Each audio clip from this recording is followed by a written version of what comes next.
welcome to the shed. This is Trevor here. I'm delighted to be joined by my co-host Therese, and we are honoured to be joined by former Buffalo Bills legend. He played for the Buffalo Bills, he played for the Indianapolis Colts, and he played for the Pittsburgh Steelers. Will Wolford, you're very welcome to the show. Oh, thanks for having me. This is awesome. I was honoured to meet you last October in Buffalo, outside the Big Tree. Yeah. Um, we had a good win that day, and it was good to meet. And uh, I have my souvenir on seen out from that day. That is Oh, great. fun. Yes. Yeah, the Big Tree Inn would do very well in Dublin. It would fit right in with what, a couple hundred pubs. They would do well. You Oh, know, not, they told me there's a bar there called the Big Tree. That Mel told me that. Well, you might have to visit that. It may there. be on the list. Yeah, there is on the way down to Crow Park. There is a pub called the Big Tree. There we Nice. go. So there is. Um, just for the people that are joining the show, just to let you know, Will was with the Buffalo Bills from 1986 to 1992. He was part of that team. He was at three Super Bowls. Um, Something that has to be something amazing to be part of. Um, was all pro in 1992. Was Pro Bowl in 1990, 1992, and 1995. Played with the Indianapolis Colts. Played with the Pittsburgh Steelers, and also played in Crow Park in I 1997. did. I played the crook. Um, so, the first question to you, Will, is uh, football has changed an awful lot, even from your day to today. What difference do you see in training camp between when you were playing to today's group of players? They take care of the players a lot better than my day. My first training camp was with Hank Bulla and not Marv Levy. And Hank, wow, we were in pads at least twice a day. He would have three a days. He would cut us a break on the third practice, and we would only have to wear helmets and shoulder pads, which for linemen, you might as well have them all on. It was 6 weeks long. Now it's like 2 weeks. You truly played a season in training camp to get ready for your season as far as the number of hits you had. And as a young lineman, I was drafted in the first round, so they stuck me in right away. And then when it was time for the offense to give a show look to the defense, because I was a young lineman, I had to do that as well. So I was getting a lot of reps in. Luckily, Marv came in mid-season and took over as head coach, and everything immediately changed as far as just how physical things were. And he really saved a lot of guys' careers and lengthened a lot of guys' careers. But no, my first training camp was, and there are days I woke up, I said, I don't care what I'm making. When I was drafted, I'm quitting. I'm going back to school. I needed 5 hours to graduate. I'll go back to school. I'll get a real job. It was horrible. I felt like I had body splints from my shins all the way up. But when Marv took over, everything changed. And even though training camps were still really long, he took care of us on the pounding part of it.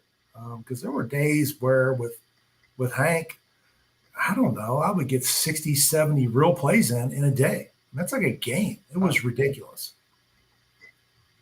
It would take an awful lot out of the body, surely, like when you're doing that day in and day out. It physically, no doubt, it wears you down, but also mentally, you can only handle so much. So I'm not kidding when I said I'm quitting. I mean, there were days you wake up, you're like, oh, I'm the luckiest person in the world. There were a lot of days that first year they were outnumbered by the days that I was quitting. I've had enough. It was horrible. And um, Marv Levy, what was he like to be coached by? Like what, uh, as an outsider here, and watching video back and tape back and seeing interviews, he was a guy that um, I mentioned before. For me, a guy you go to war for, you go through walls for, like when you see him. But you were dealing with him every day, and what was he like to? Was he the same on when he was being interviewed, or was he different behind the scenes? No, I think his number one trait was his consistency. He was a great guy all the time. a father figure to most of us all the time. He did not change when the camera was on him, or whether he was in front of the team or on the field, or when he was out of the building and you see him out in public. He was the same guy. He treated everyone very fairly. He was very honest with everyone on the front end. He made some tough decisions along the way to build the team, and he made some decisions that were the correct ones. He managed an extremely talented football team with a lot of egos, and I think it took him a couple of years to get a hold of us. But once he did, my last 5 years in Buffalo, I'm not sure if we lost a home game that mattered. At the end of the year, sometimes you don't play people because the playoffs are already set up. But my last 5 years there it was incredible. It was a lot of fun. Anytime you win, it's fun. You can live anywhere, and if you're winning in pro football, it's great. And if you're losing, San Diego's horrible. It pays to win, and we won a lot, and therefore, it was some of the best years of my life. Hey, Will, how do you feel about? Well, I know you're coming back for a few games this year. How do you feel about the end of the era of the Ralph? As a fan, it's time because the concourse and the seating and everything else. I haven't been to some of the newer stadiums. Let's get to the new one. As a guy who spent quite a bit of time in that building, because we practiced there. The locker rooms there, that was where we went to every day. When I played, we didn't have the real nice facility, next door. So we spent a lot of time there. Other than the Big Tree Inn, I spent more time in that stadium than anywhere else. So it's going to be kind of sad to see it go, but with the new one pretty much, going to be putting finishing touches on it. It's pretty cool to see that. And, it's bittersweet, but excited for the new spot. Yeah, it's going to be fun. Yeah, the new stadium, it looks amazing. Being there, and now I was lucky. I got a beautiful warm day, and the sun was shining and it was calm and it was perfect. But it is an iconic stadium, and as a footballer, like as you who played there, trained there, and everything, it will be different when you see it gone.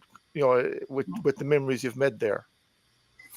Yeah, for sure. But as someone who's now become a fan over the years and enjoys going to the games, and it's very much a college-like atmosphere. That I played football at Vanderbilt, and I was playing, so I didn't really experience the any kind of fan interaction. But my family would come to games. It wasn't like going to Alabama or something. Well, Buffalo's like going to Alabama. There's probably 100,000 people outside the stadium that are tailgating, and only 50,000 or so make it in, or whatever that number is. But it's an event, and it's a very positive event that you have to credit people like Therese and the Bills Mafia that, when I played, you didn't wear the other team's colors into the game because people would throw stuff at you, yell at you, very confrontational. Same thing when I played for the Steelers. And the Steelers, you did not wear the opposing team. It may still be kind of like that in Pittsburgh, but in Buffalo, it's not. It's like Green Bay. Come on in, smiles, hugs, have a beer, jump to a table, eat some wings, and then we're just going to whip you on the field. But, hey, we're going to smile the whole time doing it. So it's really become a lot of fun. And I've been bringing my entire family to one game a year for probably, 5 plus 6, 7 years. And it's the most fun I think my kids have on any of the things we've ever done vacation-wise.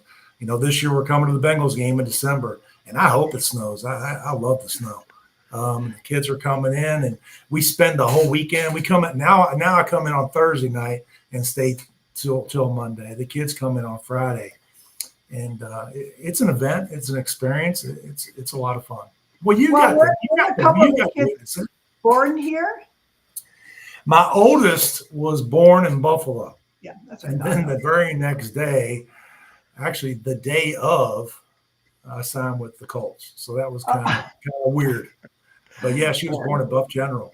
I think they tore that place down since then because it was pretty old when she was born there.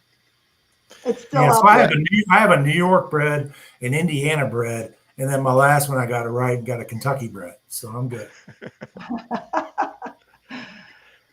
yeah. That was the one thing I noticed with the tailgate there that day was it was so relaxed that it didn't matter. Everyone was having a good time, enjoying themselves. It was something that um, here in Ireland we've got Gaelic football. You wouldn't see uh, at the games, beforehand, and Yeah, it would be a great thing to bring in because, yes, when we go to the games, we're shouting and roaring for our own team, and uh, you might give out about the opposition every so often, but it's all in good jest. Um, but outside, there should be a bit of banter and a bit of a laugh. And as you said, if you want to jump through a table, go for it and have a laugh doing it. well, just keep it positive. I don't think people want to go to a game to get in a fight with somebody or get in confrontation with somebody. And that's probably a good thing about camera phones because they're always on. So if Mhm. anything wild does happen, it's gonna be video. So Yeah. true. You were We mentioned earlier that you played for the Steelers and you were part of the team that came over in '97 to Crow Park. Yeah. Tell us your memories of your visit to Dublin and the game in Crow Park. And you're coming back in September for the Steelers Vikings game. What are you looking forward to, and what are your expectations, say, of Dublin and the new stadium? Well, way back in '97, is it Crow Park or is it Croak? Because it seemed like to me when I was in a bar and everybody was drinking, it came out Croak. You played a Croak? Uh, that was uh, that was a little different. It was a preseason game, so the Steelers took care of us. We were there for the whole week, and uh, Wow. they made sure that every day we were done by about lunchtime. So Coach Cower got us out by like 11. So we all immediately went to the pubs and uh, and just had a great time. And then I knew some people. I ended up visiting Coolmore Stud, which I'm a big horse racing fan. So that was uh, that was an incredible visit. But we were going to bars and the people were so incredibly nice. But again, it was a preseason game and they didn't really know that much about the NFL back then or probably pay attention to it. So I would just be in a bar sitting with people, and they'd be like, "All right, you're not from here. You're obviously a visitor with your accent and everything else. So what are you doing here?" I'm like, "Yeah, I'm getting ready to play a football game." "Yeah, where are you going to play it?" I'm like, "I'm getting ready to play at a place called like the Croak." And the guys would immediately light up, going, "You're going to play the Croak?" I'm like, "Yeah, it's just a preseason game, though." "No way, Jimmy, he's going to play the Croak." And I mean, it was wild how excited people got about that stadium. And I don't know if that's changed since they renovated it twice or not. So I mean, I quickly picked up on that. And every pub I went into, I'd be like, "I'm getting ready to play the Croak." And the people would be all over, "Yeah, no way. I've never been anybody to play the Croak." But it was, we had a blast. I mean, I'm from Kentucky. So you all are really into really good beer and bourbon, or not bourbon, but whiskey and horses, and betting parlors. So I would walk down the street, and you can lock in your bet early. So I went to Coolmore Stud. The guy gave me a couple of tips about horses that we're going to run the next couple of days that were definitely live. So I was able to go in and bet them before they even opened up the wagering on them, and I did okay because of that. So I was appreciative of that information. Yeah, Crow Park is an amazing stadium. I've been lucky enough to have had many happy memory day there with Mayo GA. We've had some bad days there as well, uh, uh, not winning all Ireland's, but as a stadium and as an atmosphere, when the crowd get into a game, there's uh, nothing like it because I think it's going to be around 77 to 80,000 they're going to put in, but it can hold up to almost 83,000 when it's uh, fully let out. But it's when the crowd gets in and they're going to seat Hill 16 for the game this year. Normally that's a standing terrace, but you would have some atmosphere coming from that if you were down the other end of the field supporting another team. So hopefully you will get to see all of it. The way the Irish fans can bring the noise, and all the Americans and other nationalities that come over to it as well will enjoy the whole experience because it is an amazing stadium. Well, and for the ones old enough from '97 who remember that game, you're getting ready to see the real game. I mean, you're getting ready to see the starters lay it on the line, two teams that don't really like each other, two teams with a lot of history in the NFL. Quote, you're going to see a real game instead of a preseason game. So hopefully the game delivers, and I think it will. Both teams, they're kind of on the same level right now. They kind of have the same expectations. By the time this game takes place, a lot can happen. But if Aaron Rodgers is healthy and playing well for the Steelers, which I never thought I'd say that 6 months ago, they have everything else in place. They're a good team. Hey, Will, are you going over for a week, and who are you going with? I am going to go a little early and stay a little bit late, taking the wife over, and we're going to join up with John Norwig is a friend of mine from back in college. My senior year, Vanderbilt hired him as their head trainer away from Penn State. So he came in. I'm a senior. I'm a big man on campus and everything else at the V. That's the V, Vandy. So we became friends right away because he was I think Wig's only like 5 years older than I am. Well, 5 years later, the Steelers hired him away as their head trainer. And he's only like 27, 28 years old at the time. Maybe he was 30 by then. And he was there forever and just retired last year. So John's kind of hooking me up with tickets. He hooked me up early on so I could get flights before the game was announced, so I could not have to pay out the nose for it. So I'll be hanging out with John, taking Jude over there. And Jude's already lined us up a bunch of things to do. We haven't locked in yet, but she wants to go to the jail. I guess that's something in downtown Dublin's a big deal. We're going to Guinness, the Guinness factory for sure. Wait, what's the jail? You go to the jail? No, but it's a tour of the jail. Trevor, you might be able to help me out on that one. You tour the jail. It sells out like a month in advance. She's set an alarm for, I think, this weekend to go online to get tickets for a tour of it. She says it's the jail. Trevor, can you help me out on that one? On that one, no, I haven't heard of before. It might be tied into the Book of Kells and the cathedral and some other things. But no, we're funny. I love it. We're gonna have a big time. For sure. Yeah. Is it croak? Is it croak? Croak? It depends on how, it's Croak is how it's spelled, Croke. But some people, when they pronounce it like Crow Park, they leave out. So if I go into a bar this year and I say I played the croak, I'm probably gonna get hooked up.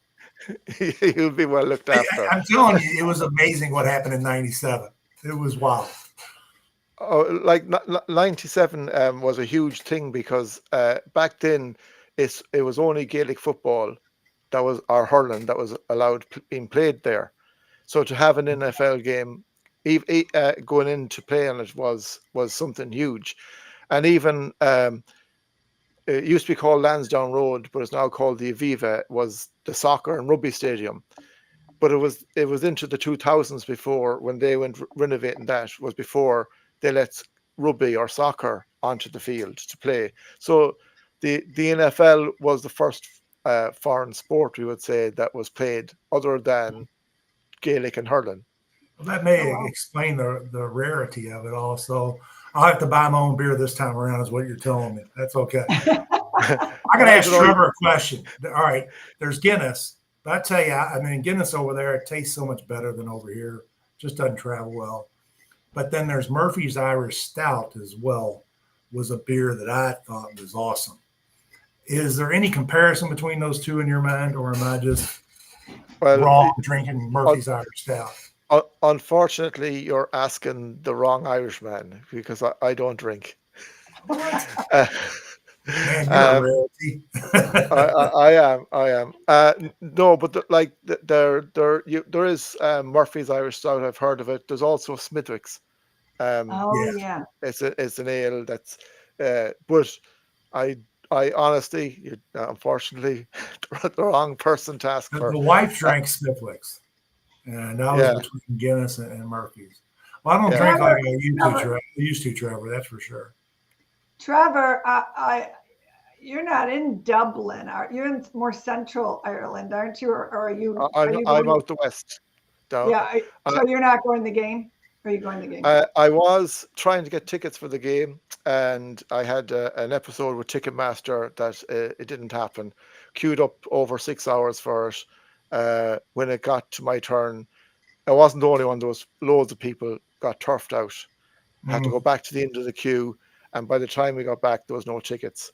So at the time, I was hoping to bring my daughter up to it just to show her what the NFL is like, and the atmosphere and the whole lot. But it didn't happen. I was very angry, not with the NFL or anyone that got tickets. I wished them well. I've no big grudges, but there was people putting tickets up that while I was in the queue for extraordinary prices Right. while the queue was on. And Brokers. yes, and They know what yet they're doing. genuine fans couldn't Horrible. get it. So, but I've made my peace with it. Yeah. I'm now going to watch the game. I'll enjoy. I've my day booked off work. I'm going to sit at home and watch it. And uh, it, I would try harder if it was the Bills. I respect the Steelers and I respect the Vikings, but it's not. I'll shout for them and enjoy the game and enjoy the day, but I'm going to be doing it from the couch. Wait till the Bills play, and I'll go with you. That's no Yeah, bother. I was really hoping that the Bills were going to be the Steelers' opponent.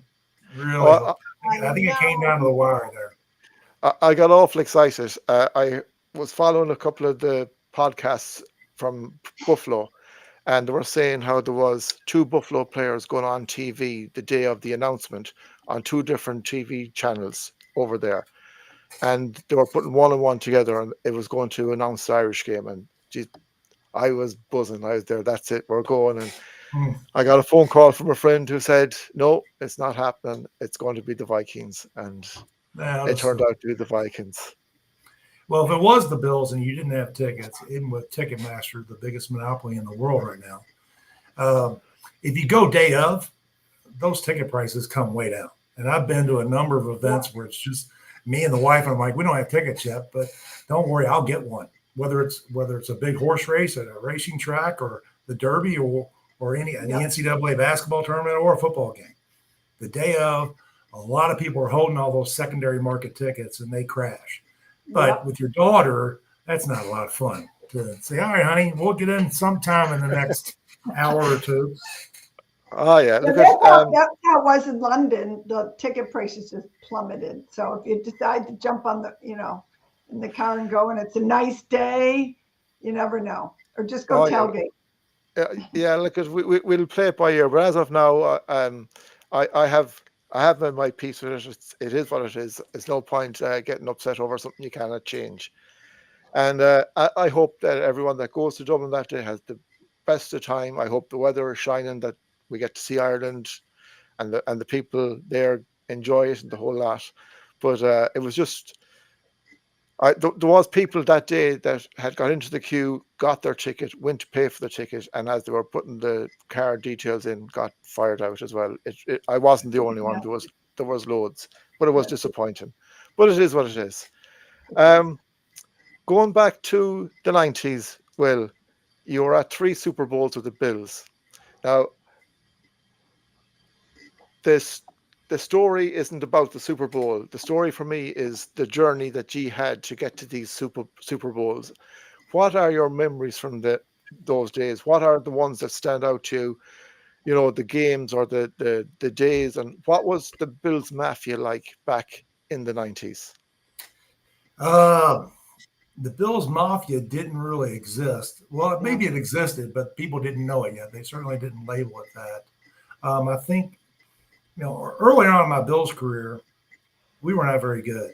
And, if we lost a game, it was really negative to where we would get our cars keyed and things thrown at us. And you didn't run around town saying, hey, I play for the Bills. And then when you win as much as we won, everything changed. So each of those years, everything was a different journey. The first year, it was new, but we were extremely talented and we had a great team. And then we play in a Super Bowl that if we play the Giants 10 times, I think that's the only time they win or the only way they can win.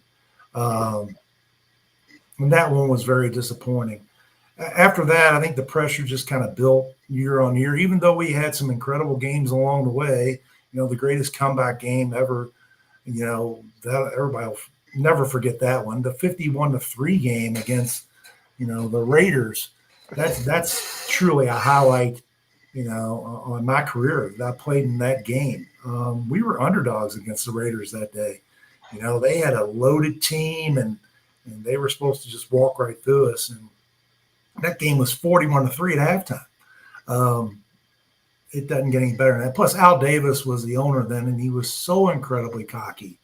In the pregame, we would warm up and spread out on the side of the field closest to the tunnel where the players come in and out. And the visiting team would come down the tunnel and just go around the sidelines to get away from us because we're spread out stretching or whatever on that side of the field. Al Davis flew in like 15 to 20 former players like Sistrunk and I don't know, a bunch of the big name guys that played on his Super Bowl teams. And they came down to the end zone and they spread out and they literally walked between us as we're laying on the ground, stretching and getting ready for the game. They're walking between us and you're like, oh my God, that's Matuzak. No way. That's because I loved the Raiders when I was a kid. And I'm saying, oh, there's Atkins. And you're just pulling all these names. And they just walked in their leather coats and stuff and their thick fur coats. And they didn't look at any of us. They just strutted between us. And this isn't a warm-up. Well, after you warm up, you go back in the locker room for a couple minutes and you come back out and start the game. And that was Marv Levy's best pregame speech. He goes, yeah, he said pretty much, fellas, if I have to say anything to you right now, there's just nothing I can say. I think we're ready because we couldn't believe they had the arrogance. Al Davis had the arrogance to strut like that. So wow. It was a very quiet locker room before the game. And truly, we just beat the hell out of them. It was great. Well, did that just enter? And like, I'm sitting here cringing, getting chills, thinking of that, thinking that would have just made me angry and play even harder, thinking they're trying to psych you out there. That game was over before it started. Yeah. Again, no one really spoke. Everyone, there's a difference between upset and angry. We were angry. Upset, you don't really play very well. You play well angry. We were as angry as we could be. And it just showed. And it was, again, that game was over before it started. Very first drive, went right down the field. I think they burned all their timeouts because they couldn't keep up with the no-huddle offense. And no, that's a highlight on most people's career for sure. That's pretty cool. I've never heard that story. And with the no huddle offense, was that easier for ye? Did you put an awful lot of work into it at training to get it right, or was it something that just happened naturally? I loved it because we were going to throw the ball quite a bit, and playing left tackle, once you get into a 2-minute drill or a hurry up offense like that, if you take care of him the first or second play, the third, fourth, and fifth one, he's not bringing it as hard as, he was the first and second one. And it's a little bit less energy to pass block someone than it is to pass rush. So I love it. In most 2-minute drills that you watch, you don't see a lot of quarterbacks getting hit and sacked. They usually go down the field pretty well, and especially at home. No, I loved it. And then it made our practices really short because we would practice no huddle. So we would, we get 18 plays a team, and we're done in 10 minutes instead of 30. It was we enjoyed it all the way around. Defenses eventually caught up to it, but it took a while. It took a year and a half or so. Yeah, and like for myself, I've only caught up with the 90s team. I was watching some documentaries and stuff about it. But here, where I'm from in Mayo, the west of Ireland, we compete for the All-Ireland title. Now, the last time Mayo won the All-Ireland final was back in 1951. Mm-hmm. And we never got to an All-Ireland final again until 1989. And since 1989, up to today's date, we have been in 11 All-Ireland finals and never won it. We've drawn games, lost by a point, the whole shebang. Now, for me, looking back, the journey we had to get to there is the thing that is it's not about winning the middle, you want to win the middle, but it hasn't happened yet.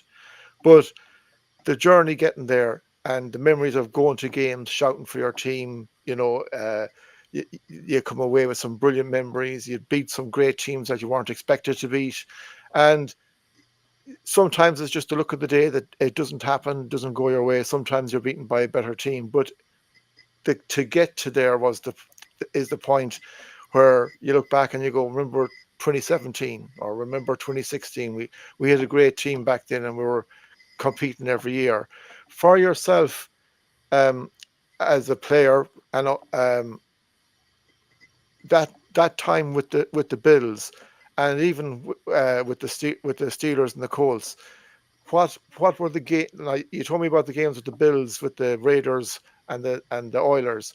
What other games stood out on your journey that you have great memories of, or you had great crack with the lads afterwards, and like as a team? Uh, I mean, I was pretty lucky to play on three pretty good teams, three different teams. And the Colts and the Steelers were and played for three really good owners, guys I respected a lot. Um, Jimmy Irsay put together a great team in Indianapolis. That my third year there, we make it. We're 9-7 in the regular season. In the last game of the regular season, we needed to win, and we needed two teams to lose to get into the playoffs as the lowest seed, and it happened. And then we go on a run, and we beat San Diego, who was in the Super Bowl the year before. We beat the Chiefs, who were 15-1, and they were loaded. So we go to the AFC Championship game against the Steelers, and we were double-digit underdogs in all those games. But Jim Harbaugh has a magical year. Marshall Faulk was our first-round draft pick that year, but he got hurt, and he didn't even play in the playoffs. We have very underrated defense. We only had a couple guys who made the Pro Bowl. And it came down to a Hail Mary pass in which it really looked like we completed it on the very last play of the game. Before that, if we convert a 3rd and 1, we could have kneeled the game out and won it. But we didn't. We had to punt, and Pittsburgh ended up scoring. So we had to do something with time running out at the very end. So running down the field on that one and really having, the ref came in and waved it off pretty quickly because back then we didn't have an instant replay. That was a magical game because we shouldn't have been there. We weren't supposed to be there, but yet we got there. And I'm still tight with a number of those guys. And I ended up doing radio for the Colts for a number of years after my football career. But then when Peyton Manning came along and won a Super Bowl, no one has any idea who we are anymore, which is fine. Believe me, I'm all for it because I got tired of talking about games that I lost. And then with the Steelers, I played in an AFC Championship game against Denver at home, and we lost a pretty close game. And then Denver went on and won the Super Bowl. And I thought, wow, that was my personal opportunity to get a Super Bowl ring, and that was my last one. And that those guys I'm not as close with now. I've been to like 3 Pittsburgh Steelers games in the past 10 years. I just don't have enough time to go to them all. But you do remember those championship type games, but then you also remember that you lost. So I'm very much pulling for this year's Buffalo team and the next couple of years to go ahead and knock the 0 off the Super Bowl championship total and talk about something else. Because it's, for a long time, we never talked about the Super Bowls. And then ESPN did the 4 Falls of the Buffalo Bills documentary. And then as a group, we would talk about it. And I'm still close with, Jim, Thurman, Bruce, Tasker, Daryl Talley, Cornelius Bennett, Cricknick, Chris Moore, a bunch of those guys. We're on a text chain together that almost every day something happens on the text chain, especially during the football season, multiple times. But for one, I'll be really happy when they win a championship game. And I can just go back to living in Louisville, Kentucky, where, hey, did you play in a Super Bowl? I'm like, yeah. Is that ring a Super Bowl ring? Sort of. You won't bother me when they win it all. Oh yeah, but it's great even after all these years that you're tight with those guys from that team, because For sure. like watching that documentary, when it came to year 4 or year 3 and year 4, people outside of Buffalo weren't really into the Buffalo Bills. It seemed like on the documentary because of what happened before in the Super Bowls. But you got like I watched Thurman Thomas on it and Jim Kelly, and there seemed to be that bond there between the players. We're going for it no matter what, and we're sticking together. And it would have been awful easy for players to after getting there so much and not crossing the line to say, "Ara, what, to hell with it." But he didn't, and he kept coming back and kept coming back. And I do say this about my team, my county here. Yes, we didn't cross the line, but it takes a lot more to get up and come back and keep coming back when you're not crossing the line than it does to just do it once and get there and go, that's it, we've been into a Super Bowl. I can always say I played in one. Yeah, but when you go to 3 in a row, you feel kind of jinxed a little bit, and it's not a great conversation. But that is truly me, because most people are like, "Oh my God, you played in 3." Most people never play in 1, and blah blah blah. And I have friends who had 5-10 year careers and never even played in the playoffs, much less. I mean, I played in 20-something playoff games. I played in a full season plus of playoff games in my career. But again, I wish I could wear the real ring, but hey, I got close. You did, and fair play. And one of the great stats I seen when I was looking up your playing career was you played 191 games, and you started 191 games, and that is shows a player that is consistent and that has a work ethic second to none to be able to do that, because an awful lot of players and can go and say, well, I played X amount of games, but to start 100% of them, fair play. Yeah, that is one stat that I'm proud of for sure, and that doesn't include the 20 plus playoff games. When I was a freshman in high school, I did not start and I did not play. And then physically, mentally, in the next year, I grew up quite a bit. And from sophomore year on, any game that I played in, whether it was basketball, football, or even track, I started from then on. Went right into college. Shouldn't have played freshman year in college. I'm 6th on the depth chart in training camp. Truly, we get 5 guys hurt. And as a freshman, I'm playing offensive line for the first time in my life. But it worked out. We had a really nice team. We almost got to the Sugar Bowl that year. We won 8 games. First year in the NFL, Timmy Vogler gets hurt. I may have ended up starting anyway just because I was a first-round pick, so the team wasn't very good. And when you're not very good, you play your draft choices because it might buy you another year as a coaching staff or in the front office. So I end up starting those games as well. But no, I am proud of that as a player. I was fairly quiet as a player as far as the media. If they talk to me, I talk to them, but I didn't go out of my way to talk to them at all. I just figured I would let my play talk for me, which was something that a lot of guys did. My mentors at that time were Kenny Jones and Joe Devlin. Both those guys were like, let your play do the talking. And, I tried my best to do that. And do it very well, fair play. We'll move on to the current team. So what are your expectations for the Bills for the 2025 season? And what have you made a training camp so far as in our preparations to get ready for this season? I think everyone has it at the highest level, which can be unfortunate because for the team that's going through it, for Deion Dawkins and Spencer Brown, who have to, protect the quarterback week in and week out, they have to take it one game at a time.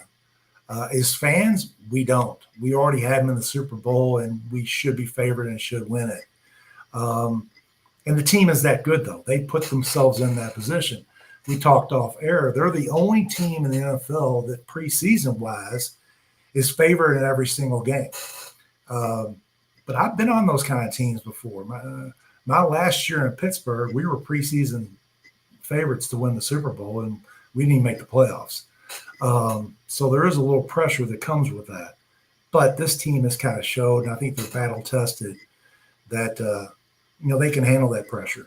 And it is really good. They're playing the four best quarterbacks in the league, but they get them at home, which is really nice, including the very first game against Baltimore and Lamar Jackson. That's going to be, I think the Bills are favored by 1. So Vegas obviously thinks it's going to be a really good game.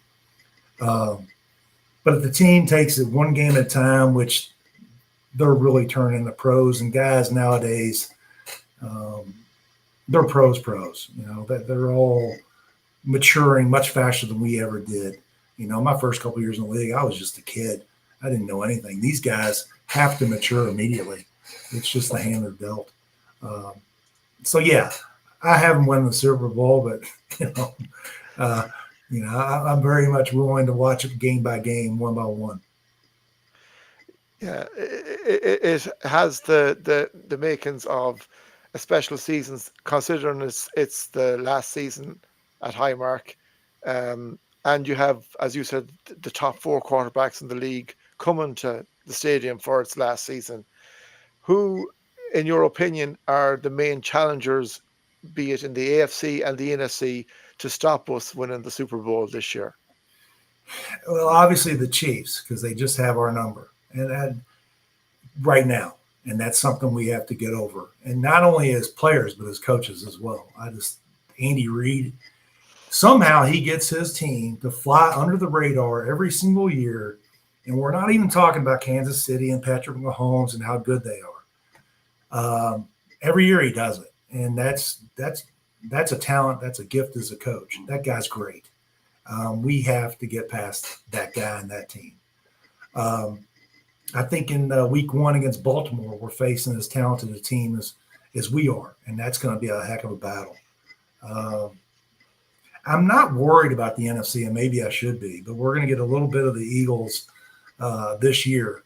But I think if we get to the championship, we'll be okay. Cincinnati, where I'm bringing the kids to the game, if Joe Burrow can stay healthy and get out of the gate quick, Cincinnati has been drafting high for a number of years. They've been kind of stockpiling talent. They had plenty of money to spend in free agency and keep their guys, even though they kind of delay doing it a lot. Those are the teams that I'm most concerned about.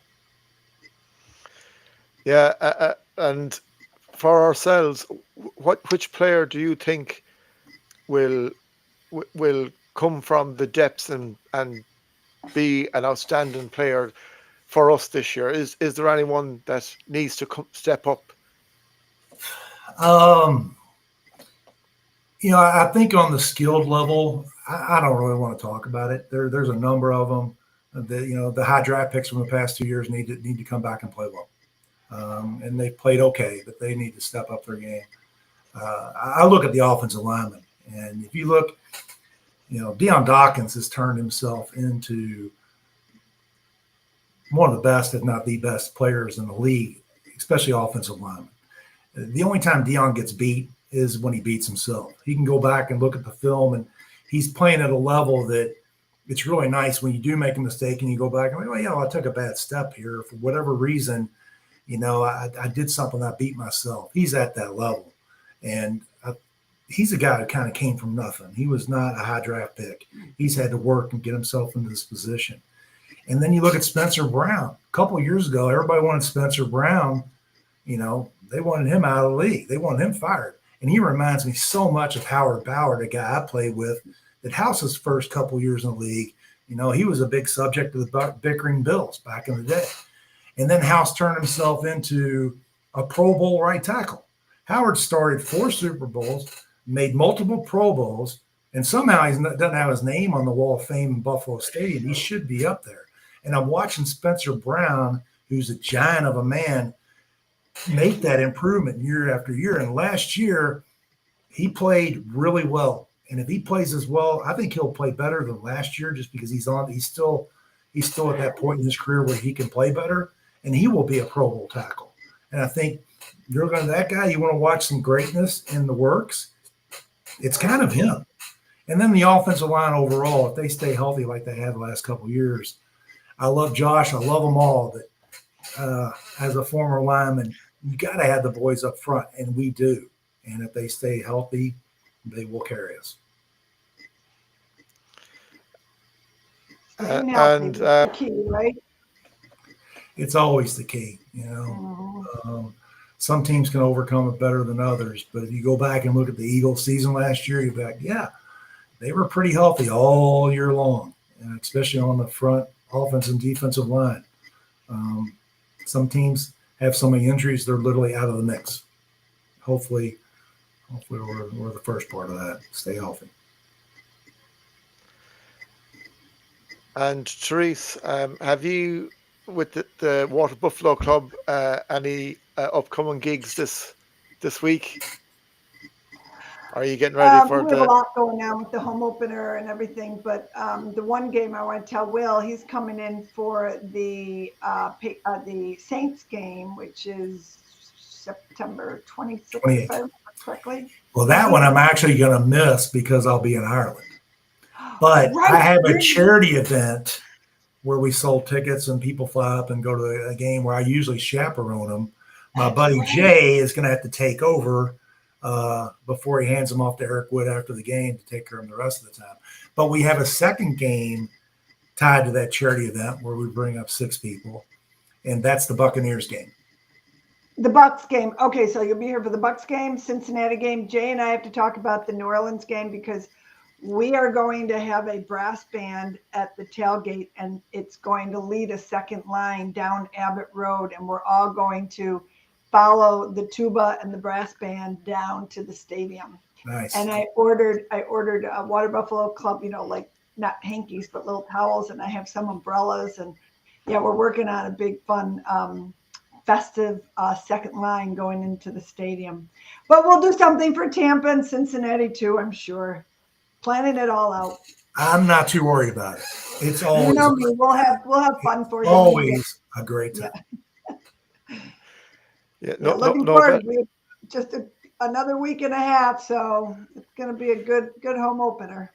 Yeah. Well, don't worry. The wife will have her Water Buffalo hat on for the Bengals game for sure. Absolutely. I'm going to buy one of the smaller versions so I don't block everyone's view when I'm at the game. Oh, I have a smaller one for you now.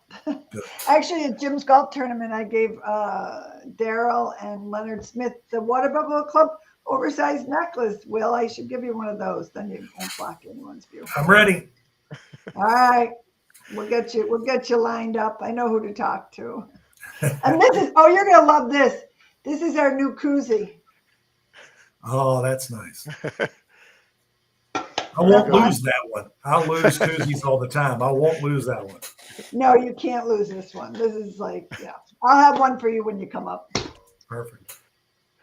Yeah, no better woman. Therese is I didn't know Therese until we was in America, but I met her at the tailgate and she had everything down to a T, and the guys that were there enjoyed it as well. Therese does a lot for the city of Buffalo. She always has, and she still does. She does. Yeah. It's not just the Bills either. She loves her city and does everything for it. I do. Thank you for that. And one more, we have little rubber duckies. It's not rubber, but little duckies now. All these people come to me and say, "Oh, what do you think about this product?" I'm like, "I love it. It's in my car now." So. Well, I have a grandson now, and with the grandson, I'm definitely going to get one of those. Matter of fact, he turns 1 this weekend, so I'm heading up to Dayton, Ohio for the big first-year birthday party this weekend. And, well, Will, my niece just had a baby 2 days ago, and I got baby. They put the little bonnet or hood hat on them when they come out. Well, I had the hat made. The ladies at Stitch Buffalo put little horns on it, and his name's James. And James embroidered. Wait till you see this. I have to post it. It's so funny. Oh, that kid has no choice. He's already doing it. 100%. They know it too. So does my grandson. He will not get to make any decisions on that. That's right. Well, look at we're getting closer to the season. It's what just over is it 10 days away until the first game of the season, Thursday week, and the nerves are already beginning to settle in. Looking forward to it. The Baltimore Ravens, I think, will be a good test, but it is only week one. But it's a test that I think will hopefully show that we are ready for it. Do you think is it not a winner takes all game, but is it a tone setter for the season between the two teams that whoever wins will set this tone in the AFC? I think for the fans, sure. For the guys who play, they can't treat it that way. They have to move on to the next game. You win, you celebrate it for 24 hours. If you lose, you mourn it for 24 hours because you have to get ready for the next opponent. It's going to be a great game, though, because Baltimore, they may be able to put pressure on Josh without blitzing. And if they can do that, that's a big key to the game. It's certainly a big key to the game for us. But with Lamar Jackson, he's so dangerous with his legs, and he's certainly improved. He's getting up there in age now, but he still is one of the fastest guys on the field. And he has a cannon for an arm, and if their running game's going, I mean, they're as tough of an offense to prepare for and do well against as any of them.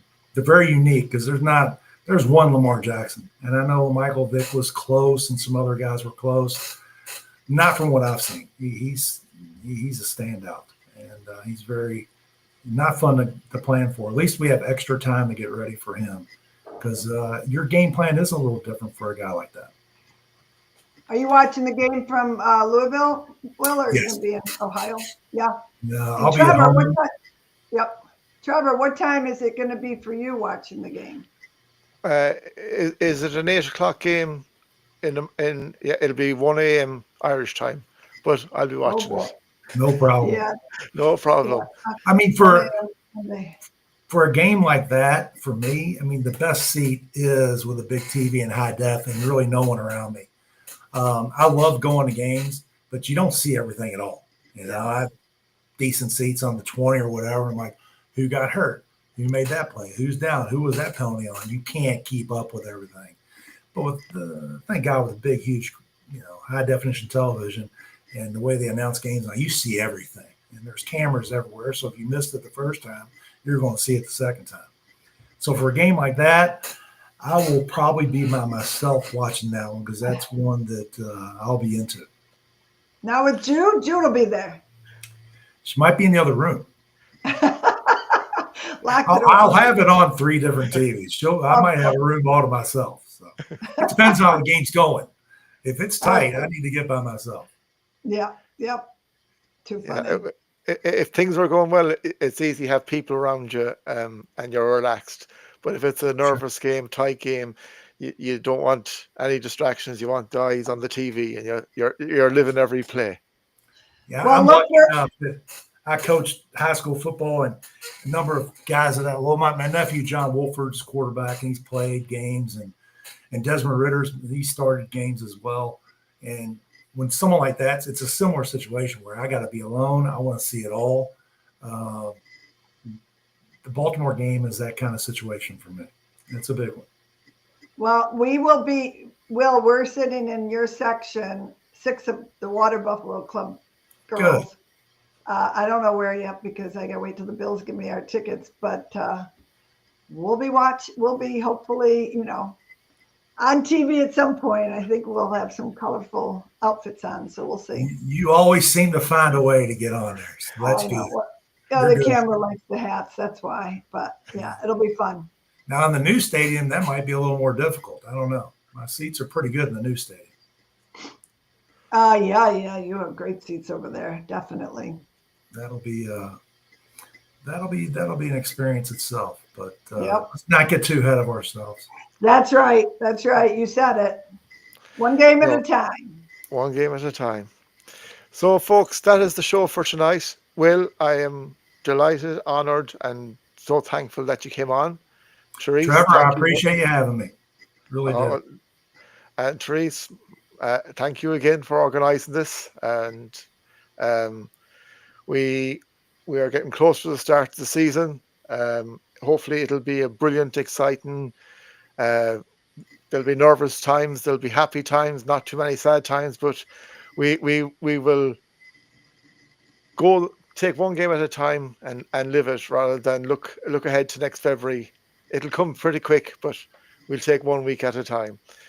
Will, thank you very much for coming on. Therese, thanks a million again, as usual. Folks, thank you for watching. Please stay safe, stay happy, and as always, go Bills. Go Bills. Horns up. Go Bills. Horns up. Oh, and Vanderbilt. VU. And Vanderbilt. Vanderbilt.